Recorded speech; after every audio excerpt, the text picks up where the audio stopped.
But my braking curve here, you'll notice all three of these lines, once Michael is on the brakes, I'm pretty much braking at the same pressure and deceleration rate. So that's one of the things I see, is that my braking's pretty consistent no matter which lap I'm on. So that's one thing I noticed. The other thing I notice here is my turn-in point. So we went from brakes to the turn-in point. Now, how I'm recognizing this is once you turn in the bike, you're on the brakes on the straight and you turn the bike in, that's when you start to release the brakes a little bit. And that's where I'll see this curve start to smooth out a little bit. So I'm trail braking, right? I just turned in the bike and I'm starting to ease off the brakes. The other thing, as I ease off the brakes, how smooth is this? You'll see this one, I'm starting to ease off the brake and it's a little rounder. This one, I'm easing off the brake and then I'm braking a little bit harder at this point. Now I'm in carousel at this point, so I'm aiming for that paint. I'm making that left-hand turn you're already making. So I'm applying a little more brake because something's going on. I'm not sure what's going on at this point, but once I get to about here, and this happens for all three of these laps, they're roughly the same position in that corner. So I'm letting off the brakes. At that apex, I've apexed, I'm as close to the inside of the corner as I'm going to get, and then I let off the brakes. I'm trail braking and I'm fully off. At that point, once I hit the apex, hopefully everybody's doing the same thing and you're starting to roll on the throttle at that point. And that's what we see in the curve, which isn't too surprising. Except for this one where I let off the brakes, I start to apply some throttle very early, because I'm still going from the straight to the corner. I'm applying it early. I marked this with an M as a mistake. That doesn't match the other laps. That's something I want to look at. What did I do on that lap there to try to get back that more of that speed? I want to get faster laps like the blue line, but I also want to figure out when I screw something up, what did I do wrong that I need to fix? So I still don't know the answer. I'm just looking at data at this point. Where do I need to look for answers? So again, I start to accelerate here and then I let off the brakes again. So I'm doing something here in the carousel. And then the other thing I noticed, Jesse, on your video in the carousel, you're getting to that lean angle, lean angle, lean angle. And the other thing I noticed on all my laps have kind of this profile where I kind of apex, I start to roll on the throttle, then I roll off again. And look, I'm about halfway through turn 16 at this point through the carousel. So at some point there, I'm starting to accelerate, and then I'm going to slow down again. And I think about that as you're drifting out towards the cones coming out of the carousel. You got to start slowing down for that piece of it. But what's very interesting to me is it looks like it's roughly halfway through the corner, and I need to spend a little more analysis on that to understand what's going on in this area here so I can get a faster line through the carousel. Ideally, what I want to do is get into the carousel, get rid of this if I can, keep the speed constant, and then roll on and finish everything else out. But these are some of the things that I'm looking at on the graph to try to answer questions. Right now, looking at this brings up more questions than answers, but I'm only on the third slide. So these are some of the things we can find. The apex of the corner, mistakes, turn-in point, and the braking point. The braking point's pretty easy because usually you're trying to push your braking point and keep your speed up. Go further, keep your speed up. When you're a newbie, you're probably braking halfway down the straight. So as it progresses, you will notice that you can move your braking point further and further. And in the software, I can bring up laps from a year ago and compare a lap a year ago versus what I'm doing now, even on the same bike. So you can kind of chart your progress and what you're doing well on. Hey, Michael, maybe as a learning tool, you could let Chris borrow your lap timer for a session. Yeah. Have him. Oh, that would be awesome. Yeah. And then you've got like your benchmark. Yeah. And then you overlay yours. Yeah, I like that. Yeah. Just have him ride your bike. Yeah. Actually, that's a good idea. Just throw them on my bike and. Have him do a couple laps all out. Yeah, yeah. You know, and then you've got the ideal lap. Yeah. And then compare to. So. Have the camera running as well. Yeah. And I'll get to the camera because I'm still trying to sort this one out. The other thing I'm going to show on this slide really quick is this track map. This is just a Google map of MSRH. What I did was I took these laps and I imported them into Google Maps. So I exported the data so I could see what line on the track I'm actually running. You will notice in the carousel, I'm coming in, hugging the corner, going out wide, coming out of the carousel, and you can see my line through Jawbone there. So you have to take it with a grain of salt because it's GPS, and the problem is sometimes you will see me running clearly over the curb, and I'm trying to get my body over the curb, but I know the lap timer itself is plus or minus maybe 5 feet, because I've seen on the mini bikes, on the really small track, sometimes my line goes through the grass. I'm not riding through the grass on corners. So, but the main thing is here, I want to compare my laps. You'll see my red lap, which is my slow lap down here, compared to the green. Green is the fast lap, yellow is in between, and red is the slowest lap that I charted. But I can kind of compare the lines on the track to see, well, what's different about the red lap? The one thing this doesn't show you, it shows you the line, but it doesn't show you how fast you were going. If I'm going slow and my green line looks perfect, I'm probably working less hard than I would be on the red lap. But this is just another tool that the software allows you to put this out there. Because again, that graph just shows you at the top, are you on a straightaway? Are you on a curve? It's not very human perceptible. It's kind of abstract. But when I put it on the Google Maps here, now I can actually see what line I'm using on the track.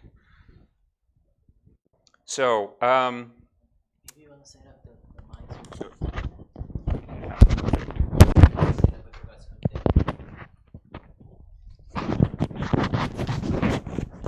a okay.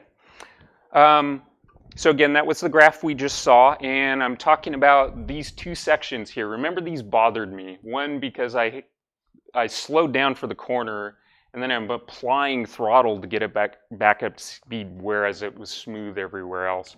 It's a 3-mile-an-hour difference right here, so it's pretty minor. And why I want to show this as an example, what I've done is I uploaded the video, and I apologize, the video is all blown out. Not very good at all.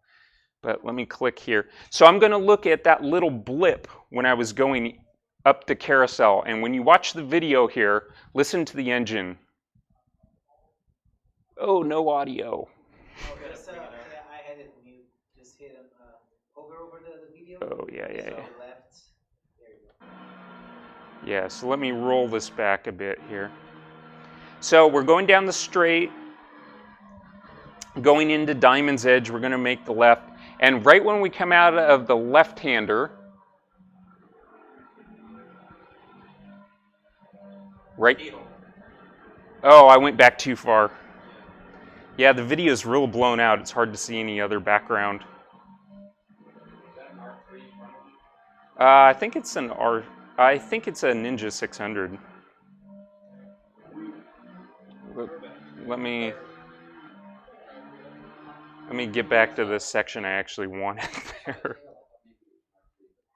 So this is going to be coming down the straight towards the carousel again. We're exiting the last corner before the straight, and I'm going to lose 3 miles an hour when this happens. But you got to listen to the audio in the video to hear this, because what I'm going to tell you is it is subtle. If you're watching the video, you'd never catch this. If you're looking at the data graph, it's like something's sticking out there right as I get to the straight.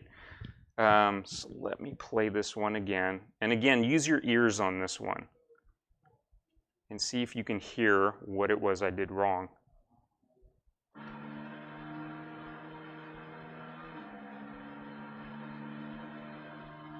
So the track map shows you we're getting to Diamond's Edge, and it's coming out of Diamond's Edge when this is going to happen.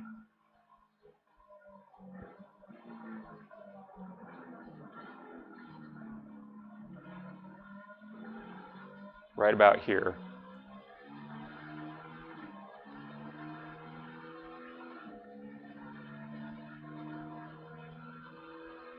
Did you hear it? Yeah. The shift was a little screwed up. Yeah, the quick shifter. No. And I have to do it manually. That's why I'm saying this is really hard to figure out. It shows up on the graph, but on the video, it's almost imperceptible what I did wrong because I got off throttle and then back on. And it's only 3 miles an hour. And it happens for such a short period of time. This is on YouTube if you want to go back and watch it again. But so one of the key things I'm going to talk about. Stop the video and switch back. Is the subtlety of some of the things you see on the data trace. You think, oh, that's it. That's what screwed up my entire. And you go back and watch it, and it's like, oh, it's just a little thing. So the other problem I had on another lap was miss shifts. Those show up a lot more readily. When you miss a shift and it won't go into gear, and now it's all of a sudden coasting and you have to stomp it into the next gear, you really notice those kind of things. But you'll pick up some of this data from looking at the graphs.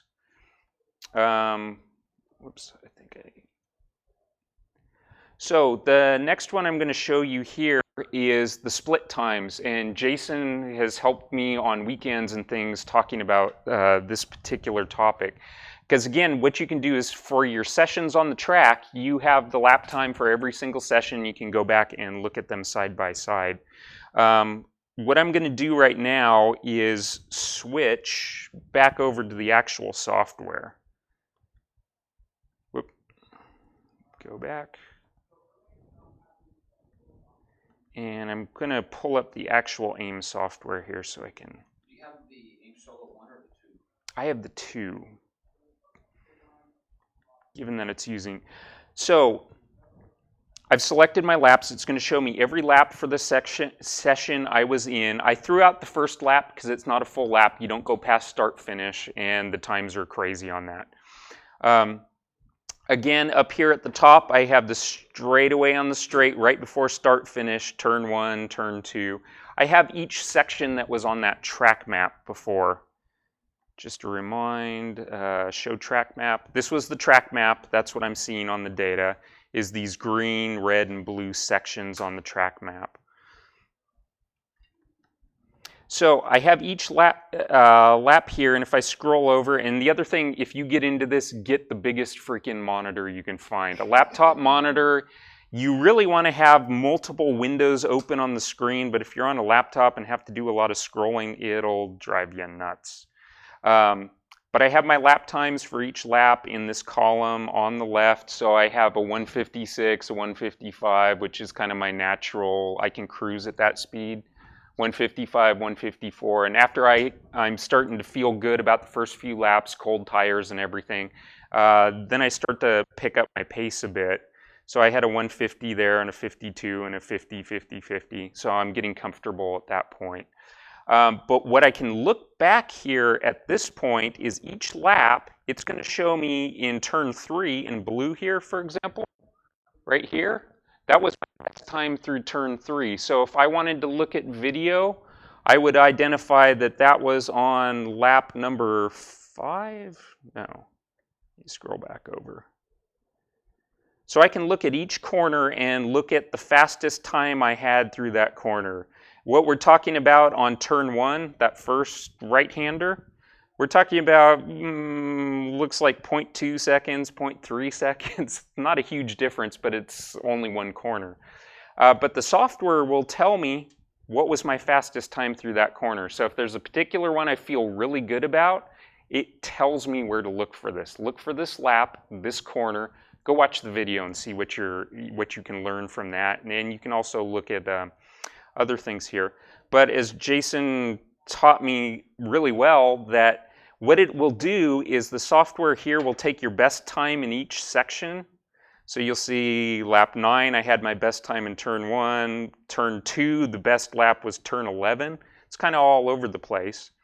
But what it will do down here is best theoretical lap. So it takes your best time through every corner, adds that up, and I go down to this line here in blue. And the best time, if I took all my best corners, if it will scroll here. Oh boy.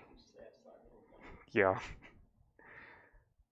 The winning answer is Michael should be able to do a 148. Tells me, am I approaching that? Am I getting closer to that? Am I making progress? The other thing the software will show you here is in yellow. This is your best rolling lap. This means maybe I had my best time from going from the carousel all the way back through the carousel. Maybe my next lap I made a mistake somewhere else that doesn't quite fit out. But on this particular lap, my best time was from turn 6. And turn 6 is, it's that left-hander after the launch. So you're going towards keyhole here. So I went from roughly where I'm turning left to go to keyhole to that next lap after that. That was my best rolling lap. Is that the 150 in red? That was for the lap for this whole row here. My best rolling lap, I have to scroll back down here and it gives me some results. Theoretical lap, best rolling lap down here. Let's see. It's that second yellow one. And my best rolling lap was a 149.6. So that 40 was it? Yeah, 149.6. If I'm going past start finish racing, that probably doesn't count, but that was my best progress around the track. So the software can tell you things like that. You still have to interpret how did I do that lap time? What did I do right? What did I do wrong? And that's the part that will screw with your brain. The other things this chart tells me was the minimum speed. What was my maximum speed on that little straight section before start finish? So you can look at these and kind of compare turn 1. The difference between my laps is roughly half second from my worst to my best was half second in one turn. So 7 turns, half a second, wow, that's quite a bit. So you can target which are the corners where I have a lot to improve in. If I look in some of the other corners, am I going to spend a lot of effort trying to improve turn 2 where the only difference between lap to lap is 0.2 seconds?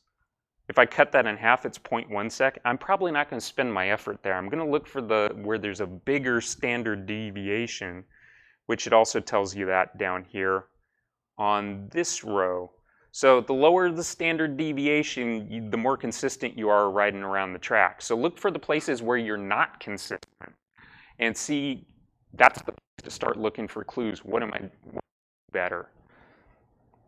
So that's the actual software here. And again, I choose whatever whatever sessions I want to do. Go back and look at your novice laps if you've been tracking your.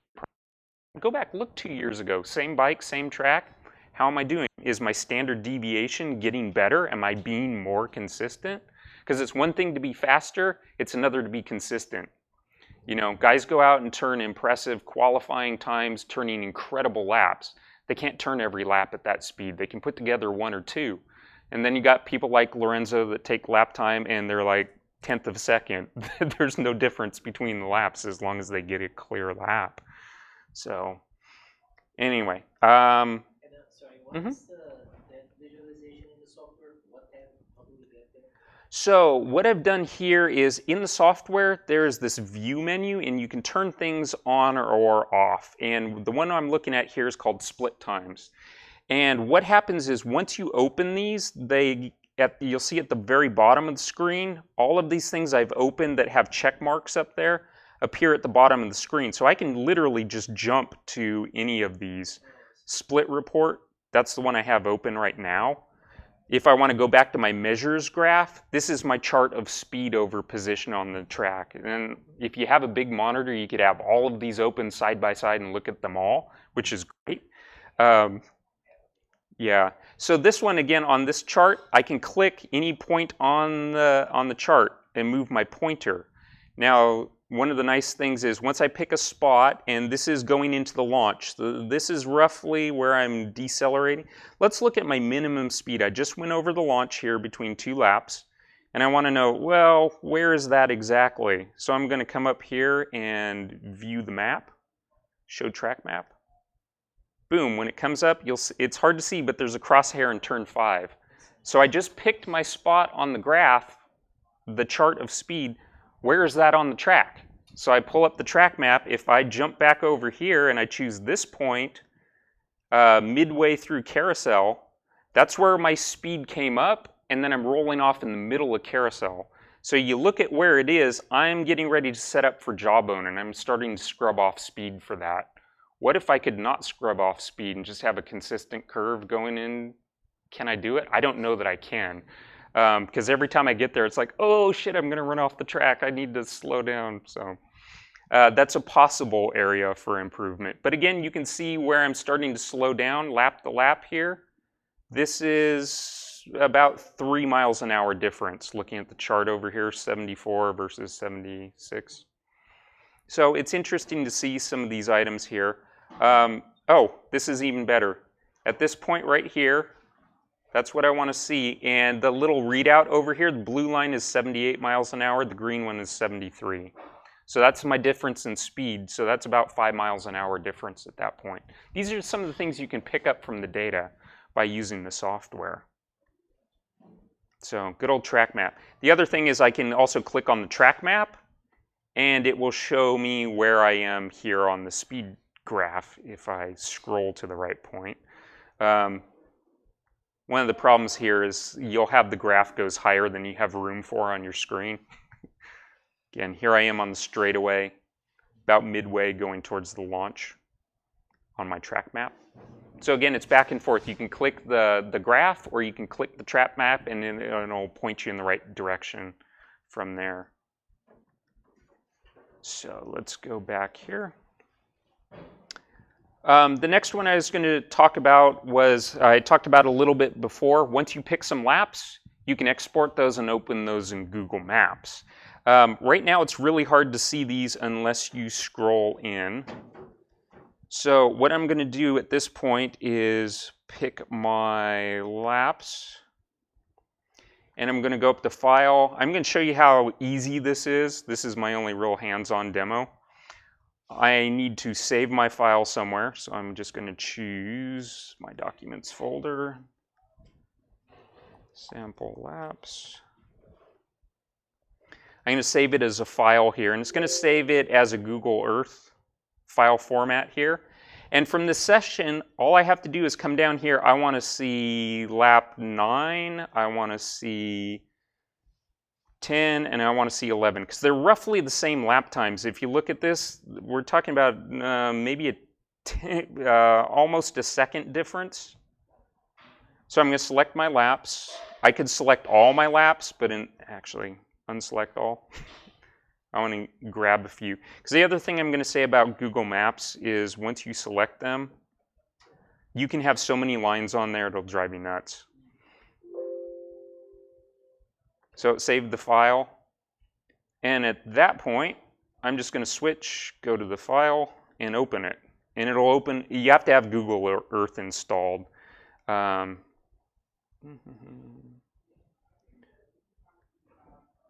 Oh, there it is, down in the corner. Documents.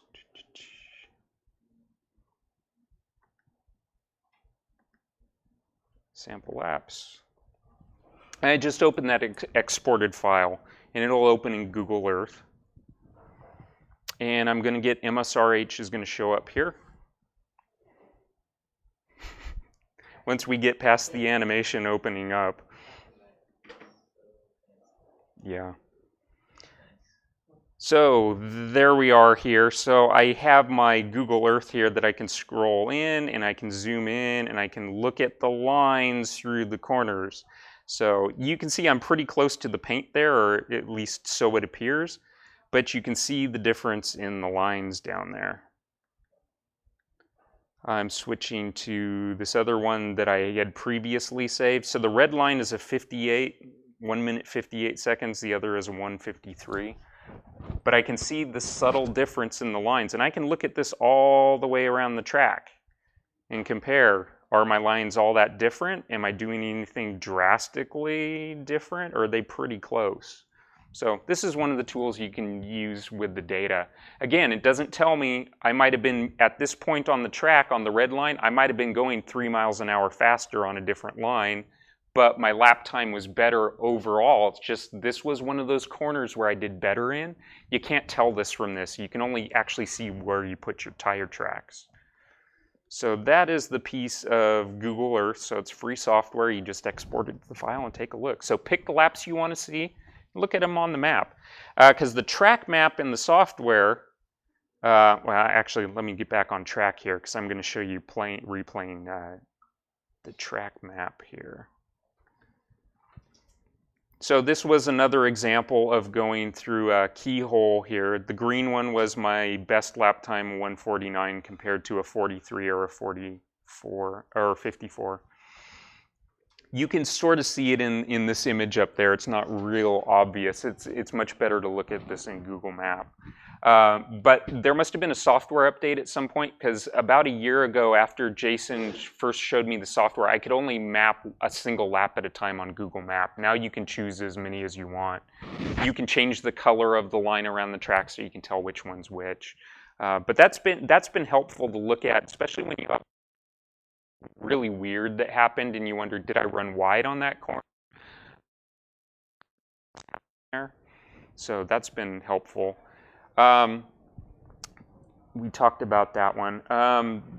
This one, more on the lines. Actually, I like this one here. I don't have the laps pulled up, but you'll notice right here in the corner, I went out wide for some reason. You'll notice on my fast lap, I'm hugging the corner in green. This yellow one right here, it's almost the same line all the way around, but I kind of jog around a little bit on that lap. So that was a 0.6 second difference on lap 6. I did something weird there. So again, I see something on the line I have on the track. Maybe I want to go look at that lap, look at the speed chart. Was I carrying more speed? Was something else going on there? And then there's another element at play I'll talk about in a minute. 3 things. Where was I faster? That's the whole point, is figuring out, looking at the data you have and figuring out what's a good thing to do. What's leading to those improvements in my time, and looking at your good laps and saying, what am I doing consistently? What am I doing well? So again, the first one is the measures graph. That was that graph that shows your speed and your position on the track. Pick the position you want. Look where you are on the track by jumping between the map of the track and your speed, for example. Whoops. The next one is looking at the difference between 2 laps. And the third one is, Jason has showed us this before, is actually playing back 2 laps on the track map. So you can see, you can compare your fast making time versus your slower lap. Or if you're on different bikes, where is the 300cc bike faster than the leader bike, and vice versa? Yeah. Yeah.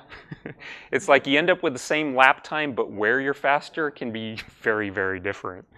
So the next one, we talked about this a little bit. This was the first one, is looking at the difference between 2 laps. And that's this chart down at the bottom. Up at the top, I shoved this out of the way. Remember, we have our straight, first turn, second turn, straightaway, fourth turn, etc. So I'm going to look here. The purple line is your fastest lap, and it's going to compare whatever you selected against that lap. So on the one I selected here, you'll see going through the first part of Sugar and Spice, I'm at the same point. They're dead even between these 2 laps. At the end of the lap, I think the end of the time was, this particular lap is about a second difference. So all the way around MSRH, it's only 1 second difference. But where does that extra second come from? So on this map here, I marked in yellow, this is a place where I'm gaining ground. My slower lap, I'm gaining ground on my fast lap, and that's in turn 5 through bus stop. So in the middle of the bus stop, when you're going from right to left before you get to the back part of the track, I've caught up with myself. On my fast lap, my slow lap has caught up to it. What happened here? This is where I want to look at. I'm making time coming out of keyhole into bus stop. So somewhere between keyhole and bus stop, I made up this time. A lot of this is going to be in keyhole. So that tells you where to look to find your answers. It doesn't give you the answer, it just tells you where to find the answer in this case.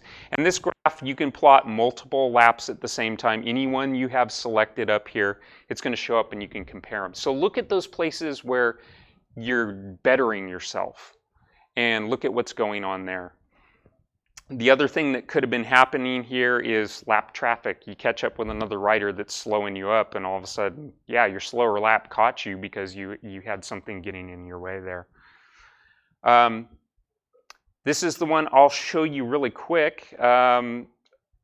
Second item, lap replay. So let me switch back to the software. Try not to take up too much time. What I've done here is I selected lap 5 and lap 10. So I have one lap here is 155 and lap 10 is 150. So 5 seconds different. 5 seconds different. So what I'm going to do here is, now that I've selected those already, I'm going to come up here to view and see lap replay. Actually, I think I already have it open. And I'm just going to play it.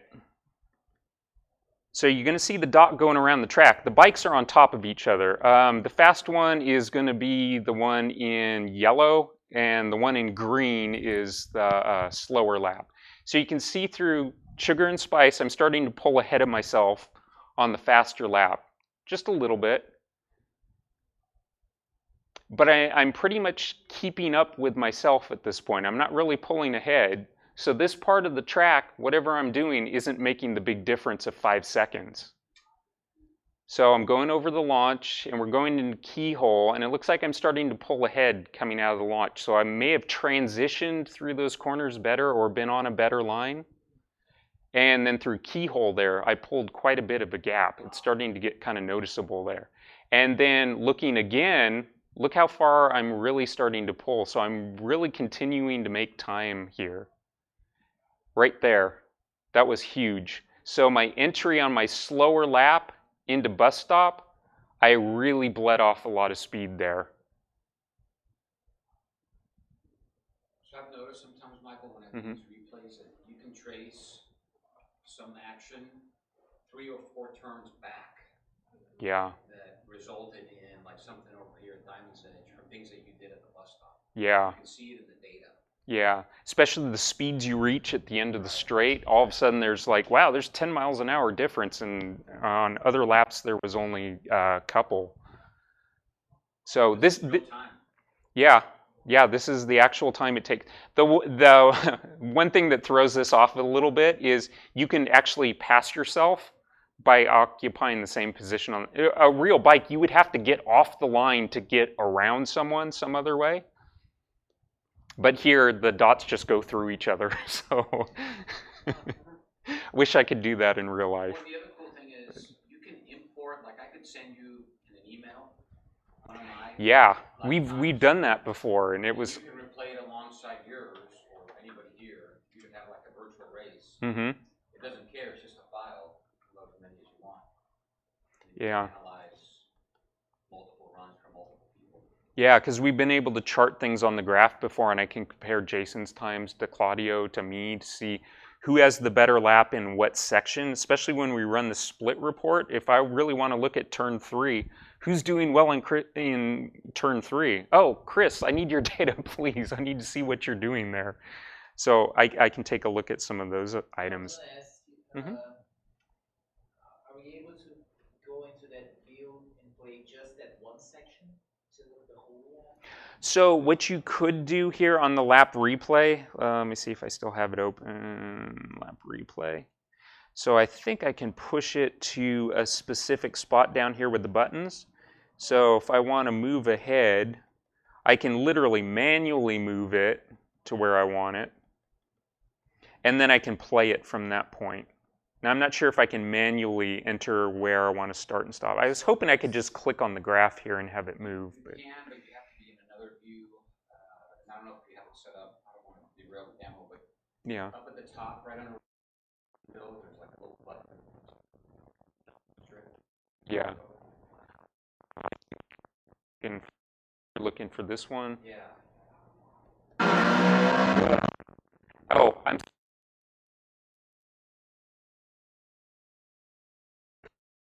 Yeah, yeah. Yeah, I was wondering, can we see like the two dots taking the same corner? Mm-hmm. See, how are they different? Are they different like entering the corner? Yeah, this only shows you the two laps in comparison, so you couldn't have them at the same starting point. But there may be a way to do it, because I'm certainly not an expert with the software. But yeah, I definitely see where you're going with that one. So, and I already talked about this a little bit, but once you've identified on the graph, where do I need help? What am I doing wrong? Then the real way to figure out some of these answers, because you can look at data all day long and it doesn't tell you the whole picture. So what I do when there's something I've identified, I know what lap it's on and I know what corner it's on. If I have my GoPro video at that point, I can go back and play that corner and just watch what I actually did. So the one corner I noticed there was a drop in speed for some reason, play the video back at that point and try to figure out what happened there.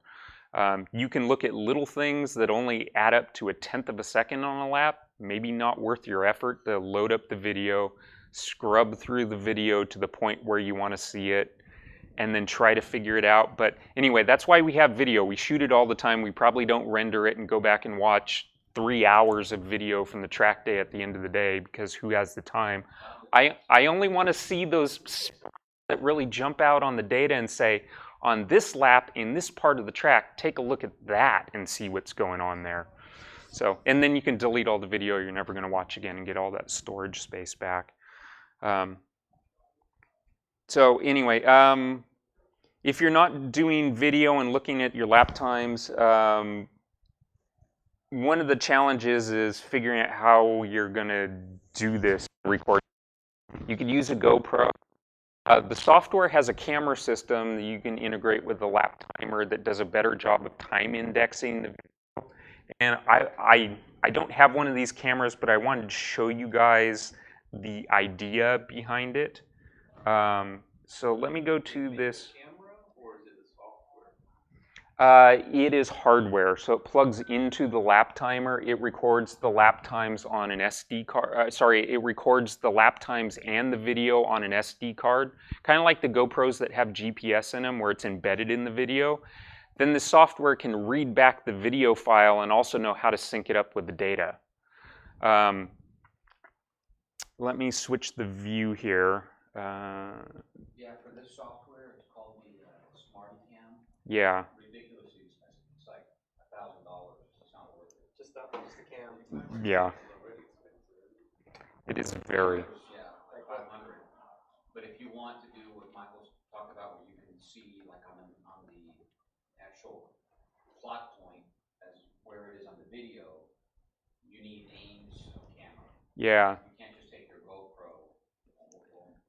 So this is the software does not work well with the video. I've heard even with the SmartyCam, people have problems with it, but I'll give you a concept of what I want it to do. I don't know if their software updates will come out in the future. But what I can do here is I open this other window that is Test Movie, and you click on the button to load a movie. Try that again. And you can go find your video file. Now the problem is GoPros typically record in MP4 files. The software won't read an MP4 file. You have to convert it to an MOV file, which if you've converted video, you know how long it takes. And the other problem with the GoPro video is it chops it up into clips. You have to combine all those clips together into a single movie, which is another step. Then you have to convert the whole damn thing into an MOV file just so you can get it into the software. But anyway, if you go to that extent and you've created a video of the entire session that you have the data for, what you can then do is go over, remember our measures graph that shows my speed over the course of the track? I clicked a point on here and you'll notice the video updates the position. I've skipped the section because I don't have the Ames software camera that has the position data encoded in it. What you have to do is align the video with the start-finish line. It's a whole process to get it lined up. But then what I can do is I can look at my measures graph here. Why do I have this little jog here? I click on that and it should update the video over on the right side, and then I can come back here. Let me advance it a little bit. Then I can come back here and play the video and just watch and see what happens. Wow, that's horrible. That's awful.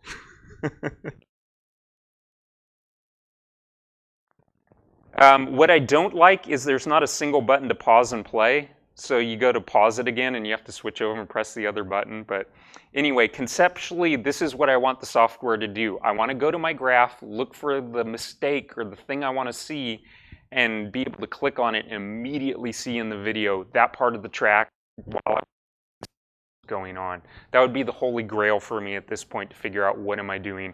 Instead of having to load the video in your video viewer, in that corner on the track, on the lap you're on, and figure it out from there. But this is more of a conceptual because it still doesn't work. Don't buy the $1,000 camera and the $400 lap timer at this point, because everyone online I've conversed with say it doesn't work that way yet anyway. So even the Smarty $10,000 one? Yeah, yeah. So. You know what would be cool is if it could do a best theoretical lap. Oh, Video. that would be awesome. Like chop up the segments. Yeah, yeah. It keeps jumping. You're on one side of the track and then you're on the other. But so these are the kind of things you can do with this particular software. There's other ways to do data analysis. The most common one that I've been using up until this point is just put things in race render. You put your graphics onto the video that shows where you are on the track, so at least you can tell where you are on the track. And usually you can get it to show your lap time, so you know what lap you're on, what the lap time is, and where you are on the track. And you can kind of watch your video and do the analysis. But if I'm trying to look at my whole session, I want to look at all the data that's down here and figure out, oh, this is the good spot I want to look at. I don't want to watch 20 minutes of video to figure out where am I, what was the best one. My memory's not that good, so. How long did it take you to convert that MP4 into an MOV file? 2 hours. Okay, I don't know if this will help you at all, but when I'm editing GoPro videos, if you right-click the raw MP4 file, it'll tell you how many hertz it is. Yeah. It'll be like 600,000 or something like that. But then when you go to a lot of softwares, when you're exporting files, Yeah. converting files, even though it says high-res export, it'll cut it down to like 50,000. Yeah. So if you manually change that number to what it originally was from, Yeah. your time to convert or export that file will Oh, really? cut down a lot. We need you to come in and talk about video. Jason and I have talked about this before. Thing together. Yeah. Yeah, it's pretty much done. That's awesome. Michael could use Yeah. a filter Yeah, for the absolutely. spot. There must be a setting. No, the camera got messed up. I mean, this is my cheap little camera because it's the only one I have that does .mov file, because it's a $20 Amazon camera. It's like if you crash and you, so what? The memory card costs more than the camera does. But for whatever reason, something happened to it and the video's all blown out at this point. Because I have old videos that were okay, but this one's hit the ground a few times and it's not quite right. But it was one the software would actually open, so I didn't have anything else I could demo on this one. So let's see if I have any other items here. I think that was the last slide I had. So the last slide I have here, so last time we went out at MSRH, in the very first session, I eclipsed my personal best time at the track by 4 seconds. So in the very first session, and that was like lap 6. So I'm like, whoa, something's going right here. Let's find out what this is. So the couple things, long and short, what I found out was bus stop turn. 8, 9, 10, getting into that corner. Let me see, let me go back. No, I don't, oh, I still have Google Earth up. Yeah. So I was looking at what the lines I was using. This is not, unfortunately, not from the last time I went to MSRH with my best time. But you'll notice when I come out of Keyhole here, I'm going out wide on the track. Even on my fast lap, the green line, I'm using all the track. I'm using all the track I possibly can. So one of the things I did this last time was I stopped doing that. I come out wide on the track, and I wish I had the overlay, but instead of entering this right-hander down here, going out and using all the track, I did it from mid-track. I entered the corner every single time mid-track. And what I got from doing that is coming into this corner here, my speeds were a little bit slower, but it allowed me to drive out of that corner. And Jason was talking about things you do several corners early, paying dividends on the straightaway. And what was happening, because I went in mid-track on this corner, which is counterintuitive, I've never done that before until I started looking at the data and trying to see what works. And by the time I got to the end of the straight, I had 10 miles an hour more at the end of the straight. And some of the other laps where I went back to swooping out wide on this corner, I lost that speed on the straight. So I'm setting myself up, giving away speed on this slower section where it doesn't matter as much to gain it back on the straightaway. So that was one of the things I learned from looking at the lines on the track and then looking at the data I had to try to pick that up. And that was about a second a lap just from that one corner and changing that one aspect of it. Let's see, what was the other item? Was that how it stressed how it motor speedway in Oklahoma stressed.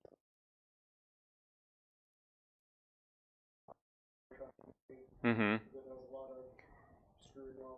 And And yeah, I also did a similar thing in Sugar and Spice. And again, when I go out, I'm trying to focus on a single thing when I go out to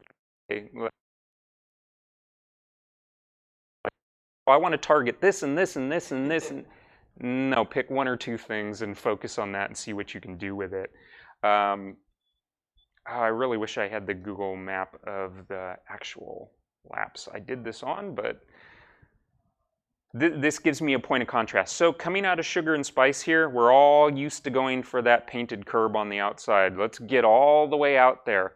And this is something I picked up from Chris last year that really didn't resonate with me so much at the time, because he was saying at this point on the track, be at mid-track, not out at the edge, when we're running it backwards, the other direction.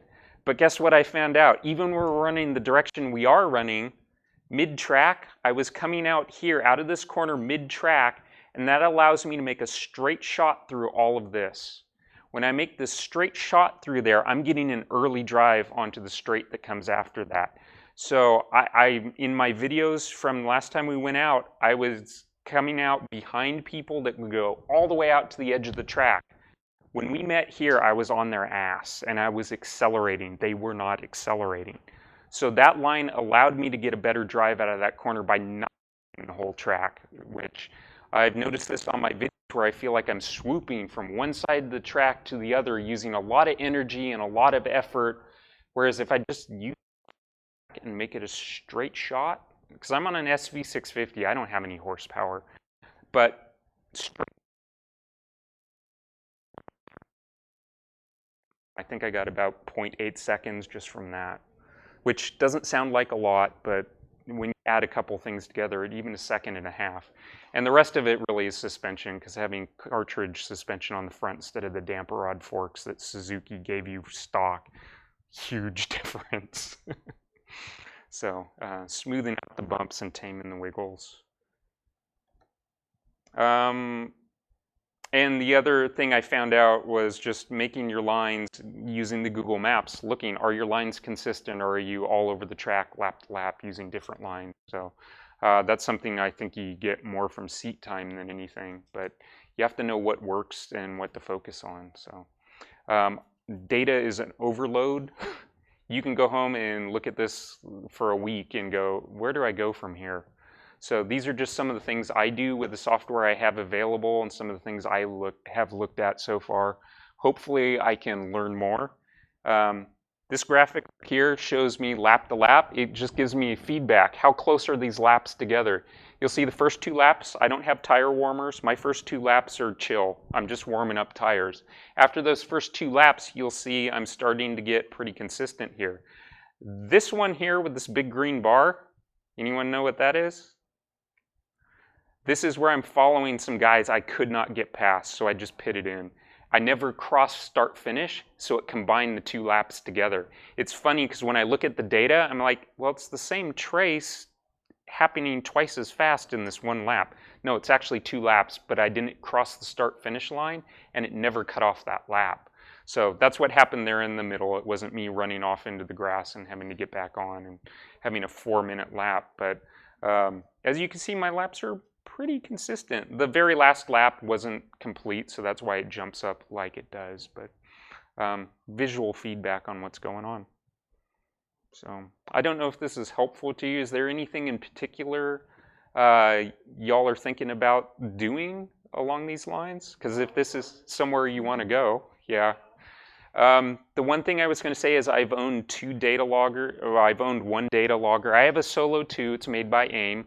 The basic model is about $400, and it's a GPS lap timer. That's all it does. It doesn't collect engine RPM. It doesn't collect gear shifter position.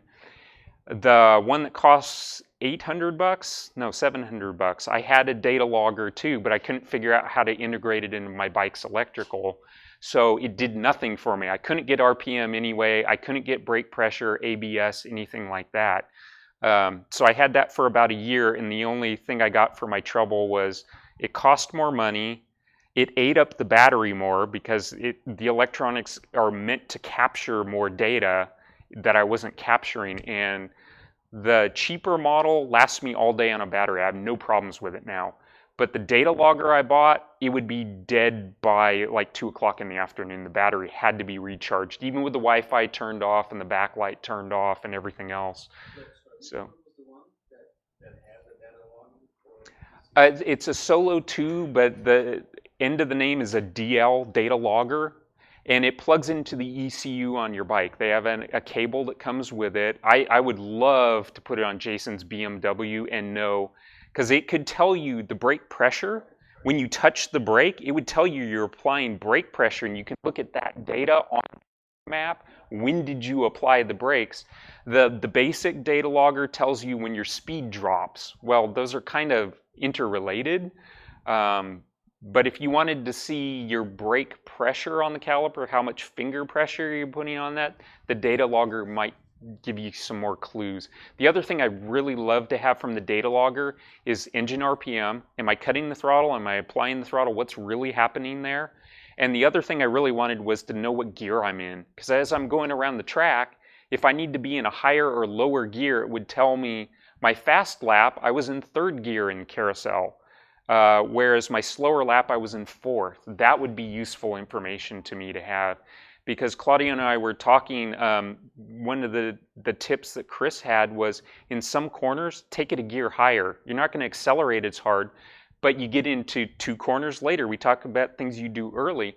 2 corners later, all of a sudden you're in a higher gear. You don't have to shift an extra time. That may save you time around the track. And especially if you're in a position on the track where you're changing your body position and doing a whole lot of things in very short order, you don't have time to deal with that. If you're a gear higher, you don't have to be shifting. You don't have to move your feet on the pegs to get them in position. You just get on the track and just roll it on. Some of the things like that might help with your lap times too, but you need that information to know. Because when I go around the track, I don't know what gear I'm in. All I know is red line shift, red line shift, red line shift, brake. Red line shift, red. I don't know what gear I'm going into carousel every time. Especially if I got behind someone else and had to slow down. If I'm not carrying the same speed into the corner, I may not be in the same gear. So that would be kind of useful data. So you kind of got to figure out which might work best for you. It does, but honestly, I have no presence of mind when I'm doing a track lap to look down. But yeah. Mm-hmm. Yeah. Instrument panel. Yeah. So I thought about doing that just so I could see some of the stats that, you're right, you don't look at them. Yeah. That's how I have mine, and used to work fine until I put the Solo there. Now I don't piece of the Solo. That's right. Yeah. Lost that information. Yeah. The instructors, RideSmart instructors, was I forgot. He has an R1, and it has that beautiful digital display, and you can see flying brakes and whatnot. Yeah. So just with the camera pointed in a way Yeah. that you can see his own dash, you almost had a lot of the information that you could get. Yeah, exactly. Exactly.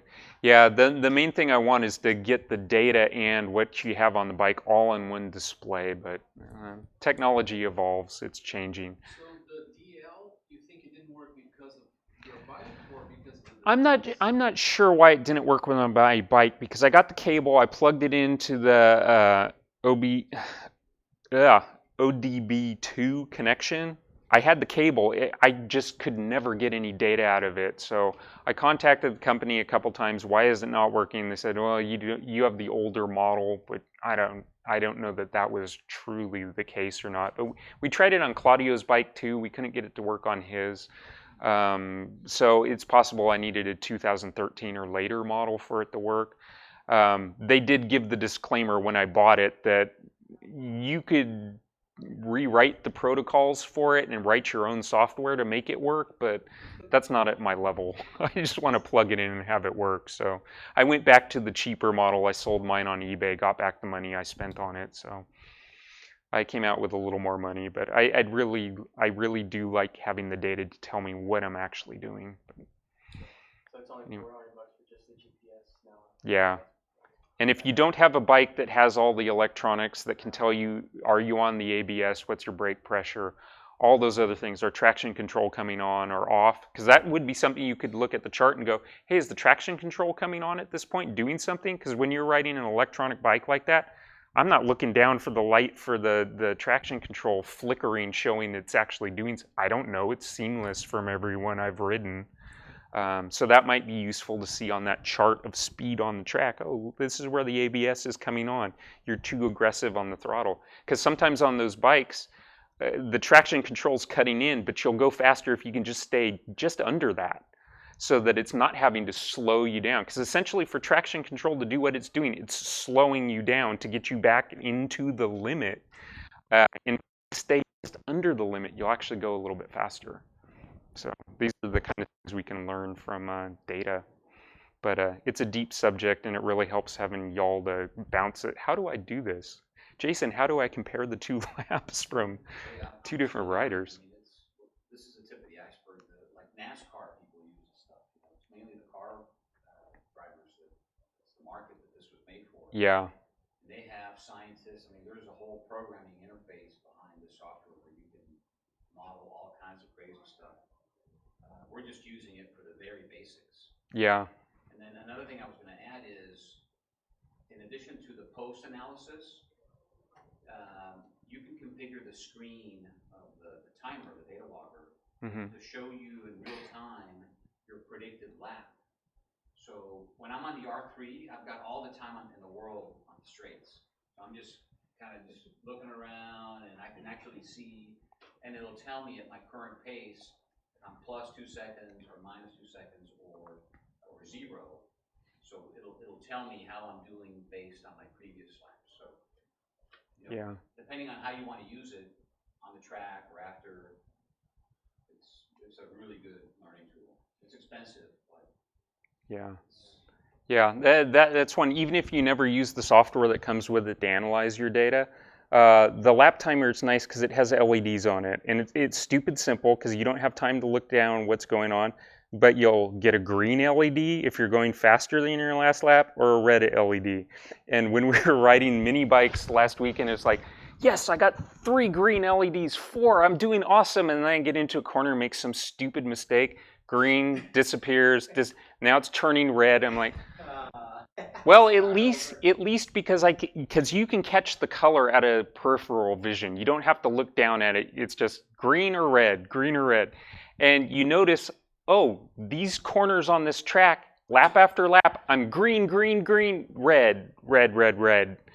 On these corners, that's where I need to work on something. So it kind of gives you visual feedback. Because at the track, I don't pull out the laptop and look at the lap times. I go home and eat dinner, and I look at what's on here and try to figure out, oh, did I do better? Did I do worse? But just with the lap timer, at least you're doing better, you're doing worse on the lap, and it shows you the lap times. You can look at your last section, and it'll show you your 6 laps, and you can go, oh, look, I improved over the session before, or no, I didn't. So you don't necessarily have to have the software to have that kind of feedback.